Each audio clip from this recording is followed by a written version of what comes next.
안녕하세요. 잘 살기 위해 끊임없이 고민하는 웰니스 유키입니다. 웰니스에 대한 제 고민을 공유합니다. 경제적 웰니스는 돈을 많이 버는 이야기가 아니라 돈 때문에 삶이 흔들리지 않게 하는 이야기입니다. 돈은 목적이 아니라 삶의 선택지를 지키기 위한 도구입니다. 지난 영상까지는 저축률을 실제 투자 구조로 연결하는 방법을 이야기했습니다. 통장 세계 분리, 미국 지수 중심 단순화, 대기자금 룰, 개별주 10% 룰까지 말입니다. 오늘은 경제적 웰니스의 16번째 이야기로 그 다음 단계에서 많은 분들이 유혹을 느끼는 레버리지를 구조적으로 정리해 보겠습니다. 오늘은 첫째로 레버리지가 가진 특성인 가속과 증폭, 둘째로 각종 레버리지 사이의 차이, 셋째로 레버리지 ETF에 대해 알아보고, 넷째로 무엇에 레버리지를 얹을지, 마지막으로 레버리지를 어떻게 활용할지 순서로 이어가겠습니다. 레버리지의 특성, 가속과 증폭. 레버리지는 잘만 활용하면 불을 빠르게 쌓도록 해주는 가속 페달입니다. 같은 차라도 페달을 더 밟으면 더 빨리 갑니다. 반면 위험도를 증폭시킵니다. 브레이크가 약하거나 속도 제한이 없거나 운전자가 흥분하면 사고도 더 크게 납니다.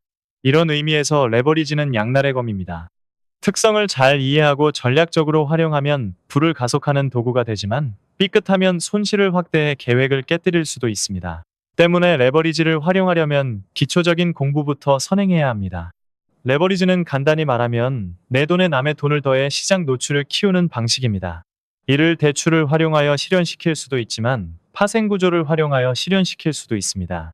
방식에 따라 레버리지의 특성이 달라지지만 공통적인 부분은 수익을 얻으면 크게 얻고 손실을 보더라도 크게 잃는다는 것입니다. 한편 많은 사람들이 레버리지가 위험하다고 지적하는 이유는 레버리지를 활용하면 변동성이 커지기 때문입니다.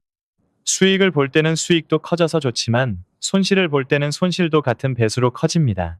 투자를 하다 보면 일정 기간 손실이 지속되는 기간을 만날 수밖에 없는데 이때 레버리지를 활용하고 있었다면 손실이 커지면서 실수를 더 자주 합니다. 결국 레버리지는 수익과 손실의 배수만 키우는 게 아니라 심리 비용까지 함께 키웁니다. 한편 레버리지를 활용하면 부수적으로 발생하는 비용이 생깁니다.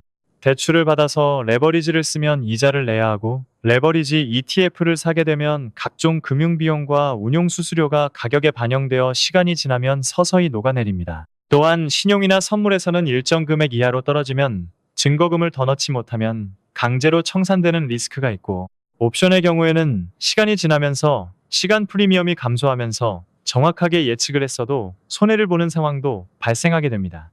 정리하면 레버리지는 내가 사용하는 전략이 어느 정도의 비용이 발생하고 어느 정도의 리스크가 있는지 구체적으로 공부해야 합니다. 레버리지는 감당할 수 있는 만큼만 전략의 일부로 사용해야 리스크의 증폭은 제한하고 부의 축적은 가속할 수 있습니다. 레버리지의 종류, 대출, 신용, 레버리지 ETF, 선물, 옵션.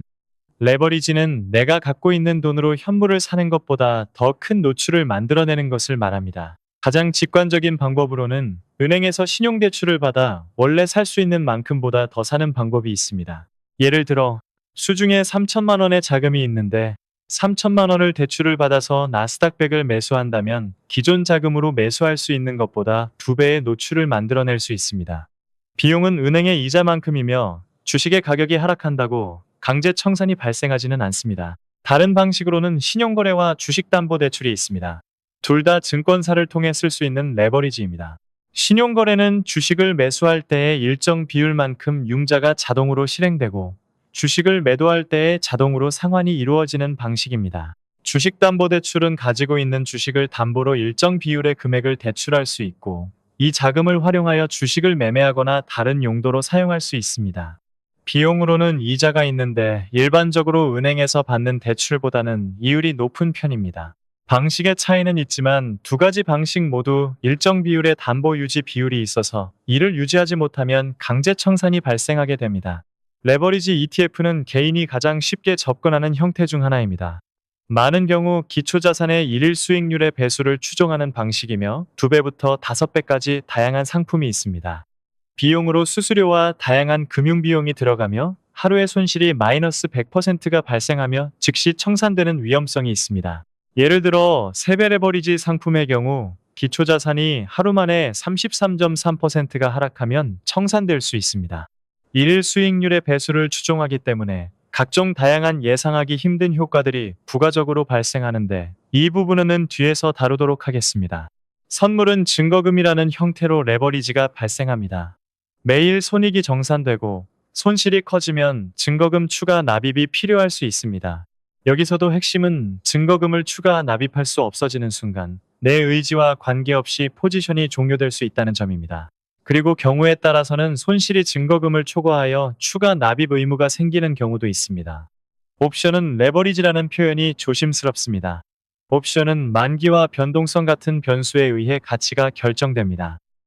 수익을 보는 경우에 투입된 자산 대비 큰 돈을 벌 수 있어서 레버리지로 볼 수도 있지만 옵션 매수 후 만기까지 보유한 경우에는 가치가 0이 되는 경우가 적지 않아서 그 특성을 제대로 이해하고 거래해야 합니다. 그리고 옵션 매도의 경우 손실이 무한대로 발생할 수 있기 때문에 매수보다 훨씬 주의하여야 합니다. 레버리지 ETF 알아보기.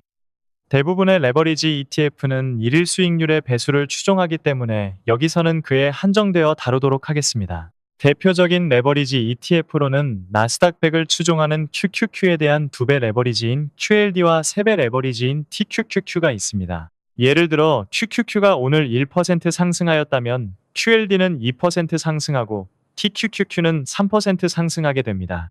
그리고 종가를 기준으로 다음날 다시 QQQ가 1% 상승하였다면 QLD는 종가에서 2% 상승하고 TQQQ는 종가에서 3% 상승하게 됩니다. 이러한 특성 때문에 발생하는 세 가지 효과가 있습니다. 첫 번째는 양의 복리 효과입니다. QQQ가 1%씩 열흘 연속 상승하게 되면 최종적으로 QQQ는 약 10.46% 상승하게 됩니다. 이때 QLD는 약 21.9% 상승하고 TQQQ는 약 34.39% 상승합니다. QLD는 10.46%의 2배인 20.92%보다 약 1%가량 초과 상승하고 TQQQ는 10.46%의 3배인 30.38%보다 약 3%가량 초과 상승합니다. 이는 일일 수익률의 배수를 추종하기 때문에 매일매일 새로 높아진 가격을 기준으로 상승하게 되어 격차가 더 벌어지게 되는 것입니다. 두 번째는 음의 복리 효과입니다. QQQ가 1%씩 열흘 연속 하락하게 되면 최종적으로 QQQ는 약 9.56% 하락하게 됩니다. 이때 QLD는 약 18.3% 하락하고 TQQQ는 26.26% 하락합니다. QLD는 9.56%의 2배인 19.12%보다 약 0.8% 덜 하락하고 TQQQ는 9.56%의 3배인 28.68%보다 약 2.4% 덜 하락합니다. 이는 일일 수익률의 배수를 추종하기 때문에 매일매일 낮아진 가격을 기준으로 하락하게 되어 격차가 적게 벌어지게 되는 것입니다. 세 번째는 녹아내림 효과입니다. QQQ가 이틀에 걸쳐 각각 10% 하락하고 다시 11.1% 상승했다고 하면 QQQ의 가격은 제자리로 돌아옵니다. 그렇지만 QLD는 이틀에 걸쳐 각각 20% 하락하고 다시 22.2% 상승하여 최종 2.2% 하락하고 TQQQ는 이틀에 걸쳐 각각 30% 하락하고 다시 33.3% 상승하여 최종 6.6% 하락합니다. 기초자산인 QQQ의 가격은 바뀌지 않았지만 레버리지인 QLD와 TQQQ는 일정 비율 하락하는데 이를 변동성에 녹아내린다고 표현합니다. 이 모든 현상은 일일 수익률을 기준으로 하기 때문입니다. 그래서 직관적으로 2배 레버리지를 매수했을 때 1년 동안 기초자산이 10% 상승했으니 내 수익률은 20%가 되겠지 하는 방식의 기대를 할 수 없습니다. 변동성이 적은 종목의 경우 초과 수익을 얻을 수 있을 수도 있지만 변동성이 큰 종목의 경우 변동성에 의해 녹아내려서 2배 레버리지임에도 기초자산의 수익률보다 낮을 수도 있습니다. 이 때문에 어떤 종목에 어떠한 전략으로 레버리지를 활용하는지에 따라 수익률이 천차만별로 달라지게 됩니다. 무엇에 레버리지를 얹을 것인가? 개별 종목대 지수. 레버리지는 기초자산 선택이 수익률의 많은 부분을 결정합니다. 레버리지를 쓰더라도 변동성 큰 개별 종목이나 개별 섹터가 아니라 상대적으로 분산된 지수에 제한적으로 얻는 편이 손실의 확률을 낮춥니다. 개별 종목은 이벤트 리스크가 큽니다. 실적 쇼크, 규제, 소송, 스캔들, 기술 변화 같은 사건 하나로 하루에 큰 폭으로 흔들릴 수 있습니다. 여기에 레버리지가 결합하면 손실이 단기간에 커져서 전략이 무너질 가능성이 높아집니다.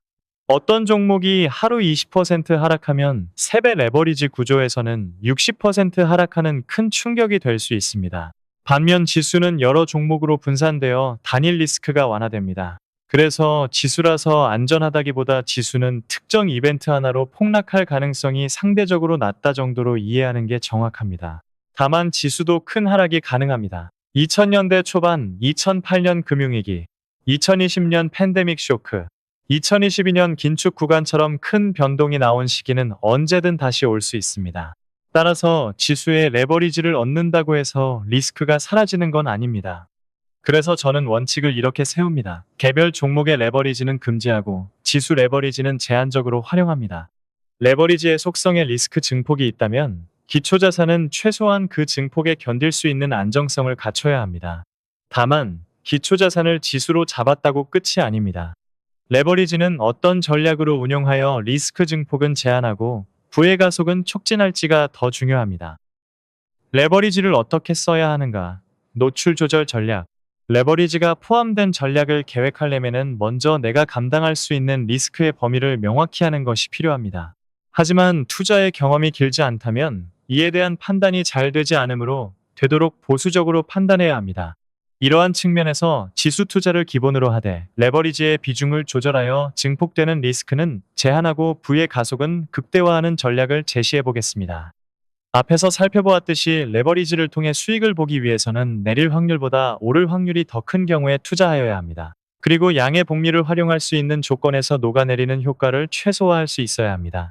이를 위해 변동성이 너무 큰 개별 종목이나 특정 섹터에 대한 레버리지는 배제하였고 나스닥 100이나 S&P 500처럼 전체 시장을 추종하는 지수를 기초자산으로 하는 레버리지에 대해 투자합니다. 이들 지수의 특징은 경제 위기에서 하락장이 올 수는 있지만 경제 위기가 해소되면 반드시 다시 회복된다는 것입니다. 이때 하락하는 중에도 어느 정도 하락하게 되면 저가 매수가 시작되어서 더 이상 하락하지 않는 지지를 받게 됩니다. 그 시점이 20%가 하락한 시점일지 30%가 하락한 시점일지 모르지만 하락할수록 초기의 하락 속도보다는 속도가 더뎌지며 중간중간 기술적 반등을 보이기도 합니다. 이러한 특성을 활용하여 다음과 같은 전략을 수립할 수 있습니다. 평소에는 노출을 줄이고 있다가 하락장에서는 노출을 늘려서 다시 반등할 때에 추가 수익을 얻는 전략입니다. 예를 들어보겠습니다. 평소 상승장에는 자산을 QQQ로 보유하여 노출을 100%로 유지합니다. 하지만 하락장이 시작되어 전고점 대비 15% 정도 하락하면 보유하고 있던 QQQ를 팔고 QLD를 매수하여 노출을 200%로 늘립니다. 만약 이때 바로 반등하여 QQQ가 전고점에 도달하게 되면 QLD를 통해 대략 30%의 수익을 보게 되어 총합 15% 정도의 수익을 보게 됩니다. 만약 더 떨어져서 전고점 대비 30% 정도 하락하였다면 보유하고 있던 QLD를 팔고 TQQQ를 매수하여 노출을 300%로 늘립니다. 그런 뒤 다시 반등하여 QQQ가 전고점에 도달하게 되면 QQQ에서 15% 손실, QLD에서 약 35% 손실로 총 약 45%의 손실을 보지만 QQQ가 다시 전고점을 회복하게 되면 TQQQ는 약 128% 수익을 보게 되어 최종 25% 정도의 수익을 보게 됩니다. 한편 보조지표를 참고하는 전략도 있습니다. 과매수 상태에서는 조정을 받게 될 가능성이 높은 상태이니 리스크를 줄이기 위해서 노출을 줄이는 판단을 하고 과매도 상태에서는 다시 반등할 가능성이 높은 상태이니 부의 가속을 위해서 노출을 높이는 판단을 하는 방식입니다. 예를 들어 RSI 같은 모멘텀 지표나 시장 심리를 보여주는 공포 탐욕 지수 같은 것을 노출 조절 트리거로 쓸 수 있습니다. QQQ의 RSI가 30 이하이거나 공포 탐욕 지수가 25 이하면 과매도로 판단하여 노출을 증가시키고 QQQ의 RSI가 70 상이거나 공포 탐욕 지수가 75 이상이면 과매수로 판단하여 노출을 줄이는 방식으로 전략을 수립할 수 있습니다. 여기서 주의해야 할 점이 있습니다. 결국 이러한 전략은 하락장에서는 레버리지 비율을 높인다는 결론으로 수렴하게 됩니다. 하지만 하락장에서 어디까지 하락할지는 누구도 예측할 수 없고 회복까지 얼마나 걸릴지도 누구도 알 수 없습니다. 때문에 이런 전략을 타이밍을 잡는 것으로 오인하여 전략을 세우게 되면 예상치 못한 큰 손실을 보게 될 수 있습니다. 한편 전고점에 도달할 때까지 걸리는 시간을 미리 예측할 수는 없습니다. 그 기간이 길어지는 경우에는 녹아내리는 효과 때문에 기대 수익률이 낮아질 수 있습니다. 때문에 반드시 노출 조절은 분할로 진행되어야 하며 중간에 과욕을 부려서도 안 됩니다. 하락률 가정에 따라 실행 규칙을 치밀하게 세우고 그것을 실제 행동으로 옮길 수 있어야 합니다. 오늘은 레버리지의 특성에 대해서 알아보았습니다. 다음 영상에서는 제가 경제적 자유를 이루기 위해서 설정한 저축 구조와 제 나름대로 세운 구체적인 레버리지 전략을 다루도록 하겠습니다. 돈은 목적이 아니라 삶의 선택지를 지키기 위한 도구입니다. 웰니스 유키였습니다.